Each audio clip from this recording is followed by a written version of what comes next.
రాష్ట్ర ప్రజలందరికీ నూతన సంవత్సర శుభాకాంక్షలు తెలియజేసుకుంటున్నాను. 2024 సంవత్సరంలో జరగబో సాధారణ ఎన్నికల్లో ప్రజలందరూ మెచ్చుకునేటువంటి కోరుకునేటువంటి పార్టీ తెలుగుదేశం పార్టీ అధికారంలోకి వస్తుంది.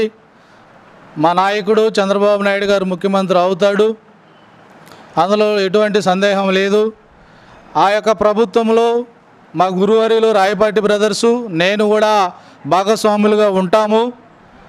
ఖచ్చితంగా ఈ రాష్ట్ర ప్రజలు కోరుకుంటున్నటువంటి ప్రతి ఒక్క కోరిక చంద్రబాబు నాయుడు గారు ముఖ్యమంత్రి ఆధ్వర్యంలో ఈ రాష్ట్ర రాజధానిగా నిర్విరామంగా నిర్మాణాలు కొనసాగటం అయితేనేమి, రైతుల ఆకాంక్షలు నెరవేరటం అయితేనేమి, ఈ యొక్క బడుగు బలహీన వర్గాలు చిన్నకారు రైతుల యొక్క అన్ని సమస్యలు కూడా 2024 సంవత్సరంలో చంద్రబాబు నాయుడు గారు ముఖ్యమంత్రిగా అధ్యక్షతన ఈ కోరికలన్నీ కూడా నెరవేరాలని ఆ భగవంతుడిని ప్రార్థిస్తూ రాష్ట్ర ప్రజలందరికీ నూతన సంవత్సర శుభాకాంక్షలు తెలియజేసుకుంటున్నాను.